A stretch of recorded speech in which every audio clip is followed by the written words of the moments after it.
Douglas Bickford. It is the 30th of November 2020. And I am teaching self-esteem on YouTube out of this book right here. It's called The Portable Therapist. Okay. And the reason I'm doing it is because uh, 13 months out of a toxic relationship, my fourth marriage. Okay. And her name is Susanna McMahon. And this book will change your life, folks. And in this book is a concept. I call it mirror therapy. Look at yourself in the mirror, say, I love you, say, I love my inner child, say, I'm worthy to be loved, I'm worthy to love. Every day when you get up in the morning, say that to yourself. Instead of saying bad things about yourself in the mirror, say good things about yourself in the mirror. And it will give you what is called self-esteem. Self-esteem is self-love, self-confidence, self-worth. Okay? It's how you feel about yourself inside. And this book teaches you how to attain it. But those three things in the mirror will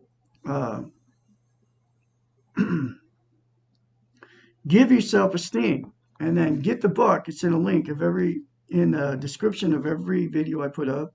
It's very cheap, between $5 and $15. And read this book. It's got like 83 chapters or something like that. It will change your life. Now, the thing about self-esteem is you can't love without it, and you can't be loved. So you can't love somebody and then they can't love you. You can't get loved and you can't give love. So you'll meet somebody just like you are, okay? I believe, and she believes too, and this book talks about the training that we've received all throughout our lives, from the TV, from the social media. She wrote this book in the 80s before social media was even around, okay?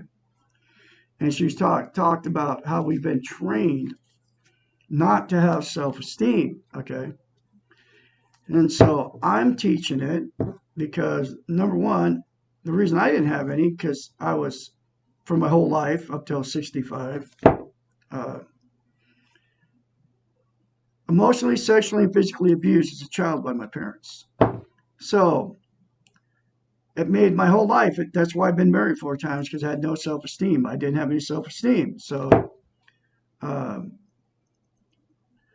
I went all the way through my whole life up until 19 February 2021, when I started going through this book and teaching self-esteem on YouTube, okay? Because what we do as humans, uh, and there's been billions of you out there that have been emotionally, physically, or sexually abused as a child. You stuff it all. You don't talk about it. It's a taboo subject. You know, when was the last time anybody talked about self-esteem? Okay, to you? Probably never. Okay, nobody ever talks about it. The radio, TV don't talk about it. All these YouTube, Facebook, YouTube, none of the social media talks about it. It's a taboo subject for some reason, right? Anyway, so what people do, I believe there's billions of people on the planet that don't have self-esteem. Okay. And what you do out there because you can't love or be loved without self-esteem, and you also can't be content without it. So what you do out there to try to be content's another word for happy, right? You use drugs, alcohol, sex, TV, religion, another person. You use material possessions or money. 8 things to try to make yourself content. But those are all called externals. They only, like, you buy a new car and it only, the happy feeling only lasts for so long. You drink alcohol and that warm, fuzzy feeling goes away, so you have to drink more alcohol. Same thing with drugs. You break up with people because they don't make you content anymore. Go through a divorce. you've been married more than once. As far as relationship go, you use food to try to be happy, sex, religion, all of it, the 8 things to try to be content. And those are called externals, and it's all in the book. They will never, ever make you content. The 3 things in the mirror to yourself will make you content, because it comes from the inside. You have everything inside yourself, and this is what she talks about in this book, and she teaches you how to get it, be content inside, and quit try to use all the external things to be content. Anyway, and the other reason I'm teaching it, because number one, it changed my life. Okay. I'm not the same person I was 13 months ago when I walked out on a toxic relationship. Terrible.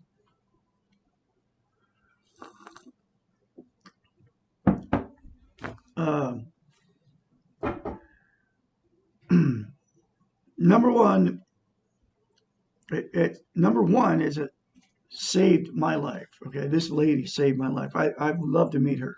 Okay, with this book. Number one, nobody's teaching it. I mean, all over you can Google search self-esteem, and they just tell you what it is, and nobody tells you how to get it. Nobody's teaching it. Nobody's telling you how to get it, except for Douglas Bickford out here, and nobody's telling you how simple it is.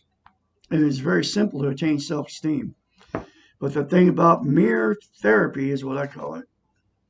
Can't lie to yourself in the mirror. And you know what I'm talking about. It's very easy for you to say bad things about yourself in the mirror when you're shaving or whatever you're doing, putting your makeup on if you're a woman. It's very easy for you to be critical to yourself in the mirror.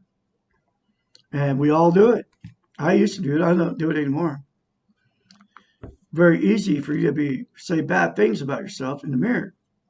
You can change your whole world by saying those 3 things to yourself in the mirror, and then say all positive things to yourself in the mirror when you get up in the morning instead of saying bad stuff about yourself. But the reason you do that is because you don't have any self-esteem. Self-esteem is self-love, okay? You don't love yourself, or you never talk trash about yourself in the mirror. And it's easy for you to say. You say what you feel about yourself. And that's why you can't say it, good things to yourself in the mirror, because you don't believe it, because you don't feel loved. But you will feel loved if you say those 3 things to yourself in the mirror. Just keep saying it. I'm serious, it works. It worked for me, okay? And you do that, and you will, when you start getting around people, total strangers, you'll feel something different inside you.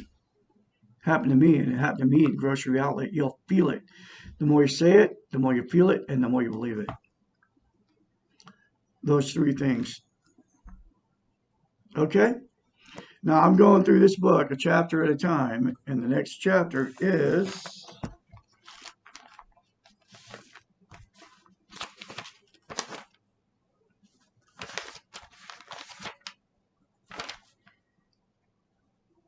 how do I get over my past? And last chapter was how do I learn to let go? Letting go of our past may seem impossible. How can we let go of something that is so much a part of us? And why let the past go? Aren't we what we are because of our past lives? The question to this last question is a reason why we need to let go of the past. Yes, to a great extent. We are what we are because of what happened to us in the past. But we are more than that. We can only be who we are right now in the present. Clinging to the past in order to affirm or excuse ourselves in the present is as dangerous as living in future illusions.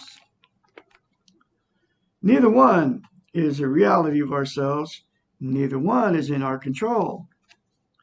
Letting go of our past does not mean forgetting our past. Memories are part of us, but they are not the reality of who we are right now. The now we can choose, the past we could not. In other words, we cannot be held responsible for things that we could not control. We cannot control our past. It is done. We cannot go back and do it again.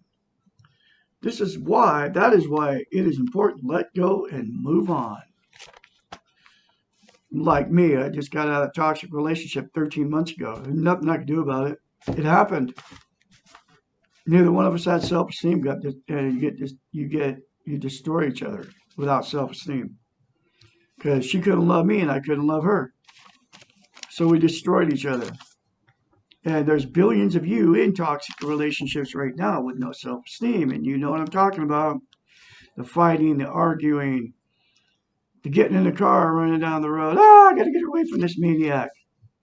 And they do the same thing to you. You do the same thing to them. Call them names. They call you names. And then you get tired of that. Then you divorce them, break up with that person, and blame it all on the other person. Okay. Both of you blame each other. And then you get in another relationship and the same thing happens again because you don't have any self-esteem. The only way to cure that is the three things to yourself in the mirror. Okay? Nothing seems to keep us more stuck than hauling the past around with us. It may help to think of our past as a huge garbage bag full of good and bad things. Carrying around this bag only weighs us down and impedes our present movement. We cannot function to our best capacities when carried around a heavy bag. Put down the bag, open it, and carefully go through the contents. Try to separate what was good and what was valued from what was bad and what you hate. Use your objective eyes and you will see that often something that was perceived as bad had beneficial results, while something that was initially valued as good may have produced negative results. Honor all of your past. All of it got you here. Take what you still really need and lovingly let the rest go. You do not need to carry it all around with you anymore. It may help to think of your past as a coat that you once wore as a child. At the time, the coat fit you and kept you warm. It served its purpose. Now you have outgrown the coat and it will not keep you warm. Why are you still carrying around this coat? Mentioned above is the fact that you cannot go back and change the past. But you can change the influence that your past has on you right now in the present. To do this, you must stop trying to make the past something it was not. If you were abused or rejected or unloved in the past, you can stop being abused, rejected, and unloved now. Only if you are stuck in the past will you continue to repeat the patterns of your past. To be free of these patterns, you must let go. Loving yourself when you've not felt loved in your past may be difficult, but it can be done. Those three things in the mirror will make you love yourself, folks. I'm telling you, it works. I love Douglas Bickford. I love my inner child. I'm worthy to be loved, worthy to love. It takes you less than 10 seconds, folks. And you can do it. I have confidence in you. If you choose to let your past write the script for your present life, then you must take responsibility for that choice. Because it's your choice to live in the past, or it's your choice to live in the now. You don't have to go back and relive all that stuff. Just get on with life and keep moving forward. Can't do nothing about it anyway.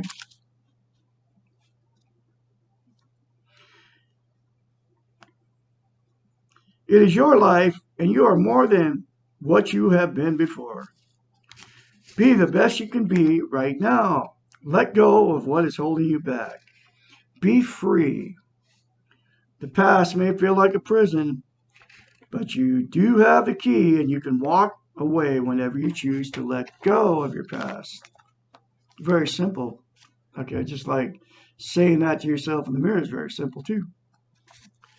Perhaps the most effective way to let go of the past is to become aware of the inner child and learn to parent this child. These concepts will be discussed in the following 2 questions and answers, which is the next chapter. It's called Who is the Inner Child? Okay? We all have an inner child, and that's why you have to say that to yourself in the mirror. I love you, and I will take care of, nurture you, my inner child, because we all have one. And that'll be tomorrow's discussion. I can be your mentor when you start going through this change, because you say those things to yourself in the mirror, folks. It will happen for you. It'll change you from the inside out. My phone number is 452-238-232-5238. Remember, you were born in this world good. You will leave good. You're beautiful people.